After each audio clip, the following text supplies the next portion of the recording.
As a member of the U.S. House of Representatives, Congresswoman Louise Slaughter has served with several members of the Kennedy family. She did have the occasion to meet John F. Kennedy Jr. and says he was full of life and part of the American fabric.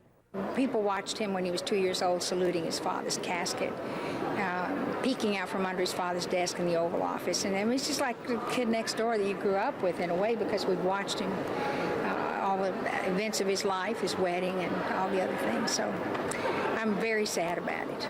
Even though pieces of the luggage and parts of the Piper Saratoga airplane have washed ashore on Martha's Vineyard, authorities continue their search and rescue operation.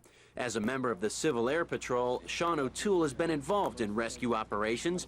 He is a trained mission scanner, someone whose job it is to spot wreckage and other items from the air. It's actually relatively difficult. You're looking for something that is roughly 35 feet across. It's maybe a tenth of the size of a jumbo jet. So it's a very small object, and you have literally a few seconds in which to spot it.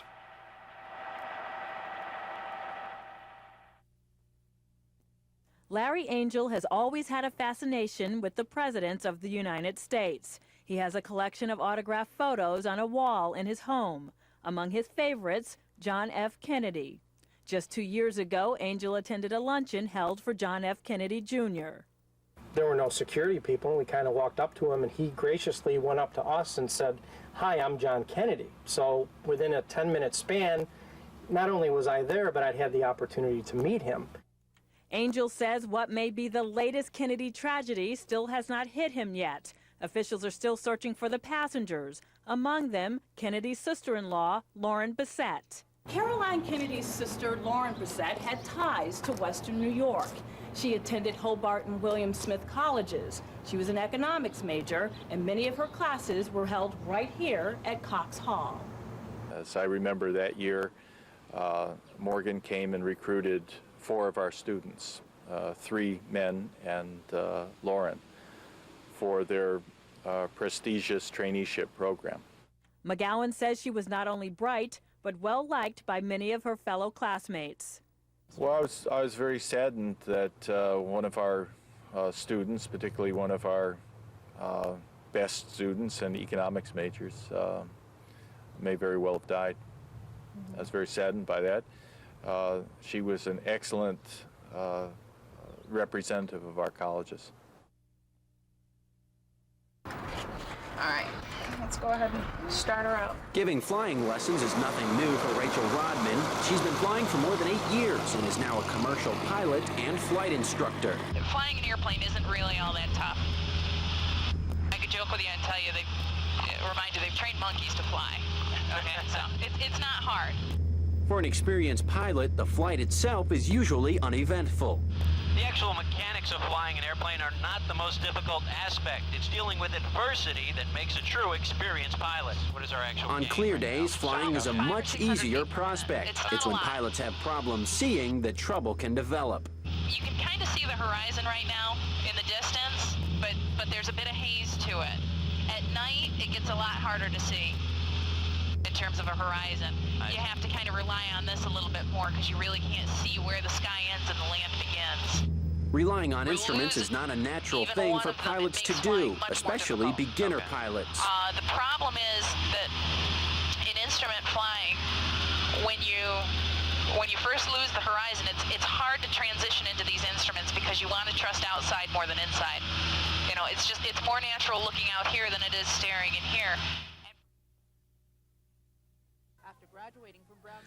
When John F. Kennedy Jr. graduated from Brown in 1983, so did Jeff Bazarian. Jeff, now a Rochester physician, remembers being impressed by Kennedy's ability to be a regular guy, even though he wasn't. To give you an example of how unassuming John was, the first day of school, first day of college at Brown, a Frisbee landed at my feet, and John came up to me and just said, hey man, you want to play with us? And I was like, wow, this is pretty good. So in the class of '83 yearbook, there is one shot of John's mother at graduation and no pictures of him. Jeff says that was probably fine with JFK Jr. Fellow students knew he was there, but his profile was surprisingly low. John certainly had a presence. I mean, you could feel it whenever you came near him. but he was so unassuming, and the way he would speak was very disarming. You know, you would expect that he was going to ignore you, but just the opposite. So you could feel their presence, yet he tried to make a connection with you. No matter your politics or your thoughts on various Kennedy scandals, the loss of this man is also the loss of an American icon, the little boy John, who grew to handle his privilege and his burdens with incredible grace. I felt like somehow I was a friend, and he kind of represented the kind of our generation, you know, calm and trying to be philanthropic. And yeah, I definitely felt terrible and shocked that this could happen to somebody that I had kind of gone to school with, even though the connection was pretty thin.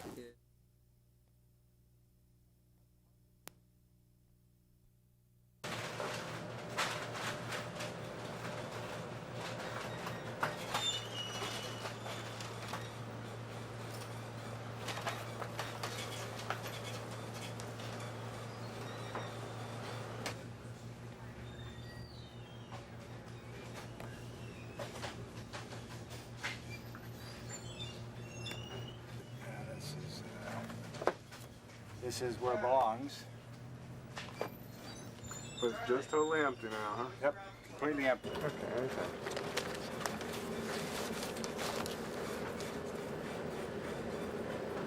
Go ahead and do it one more time. I pull another one. Yeah. No. Take off.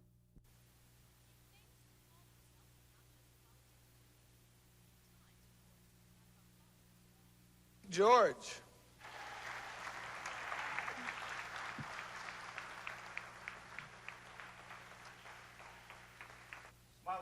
I think the best thing about it was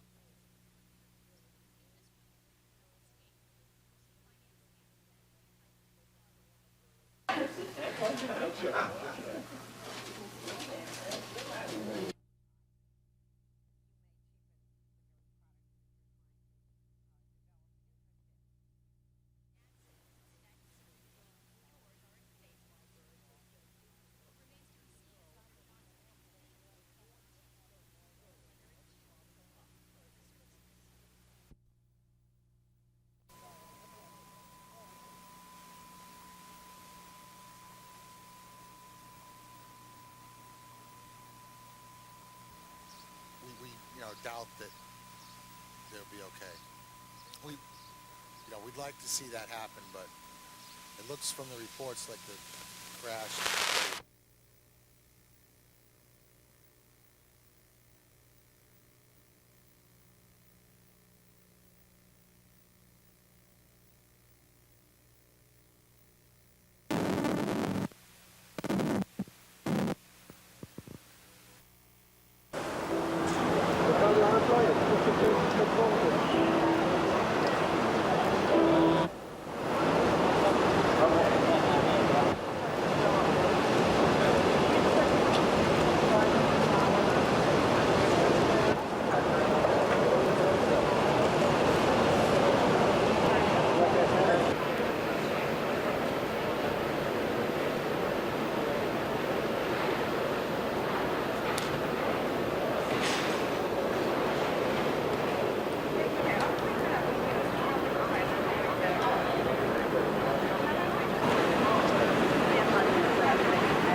Congratulations, George. You can't even see her.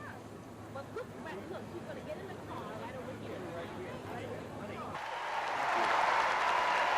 Thank you. Thank you. Thank you very much. Thank you. Thank you. Right here, please. John. Pass the bar. You're expected to work for the DA? I guess, huh? John, a lot of people waiting for you here. How do you feel about this? Is it true that you passed the bar? John Kennedy Jr. had arrived with his girlfriend, actress Daryl Hannah.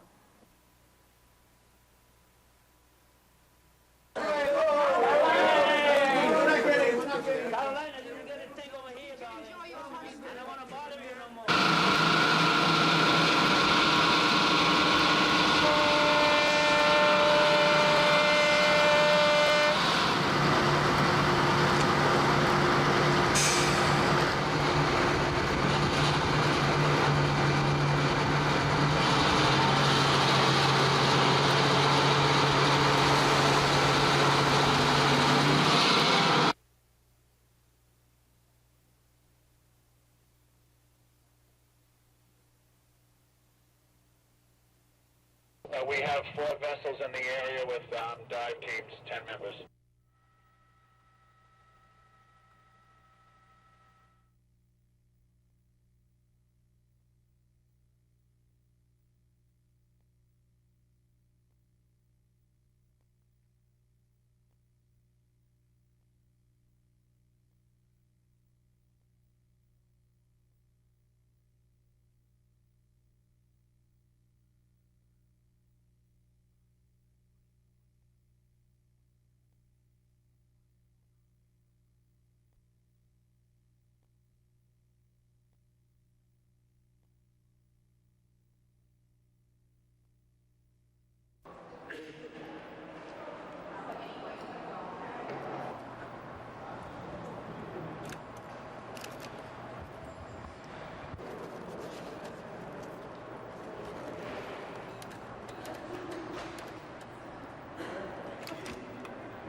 Flowers, balloons, and notes, all expressions of grief.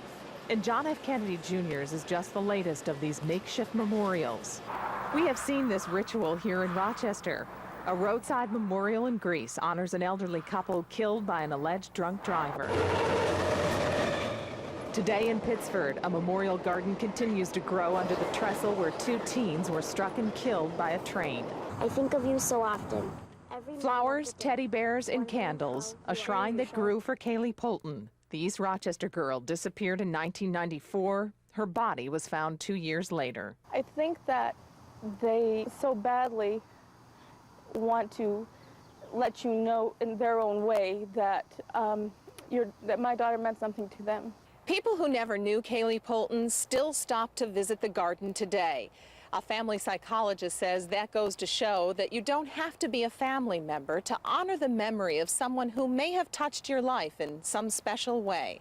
We're lonely people, and at the same time, we're very connected. And in times of tragedy such as this, we kind of come together and show our support.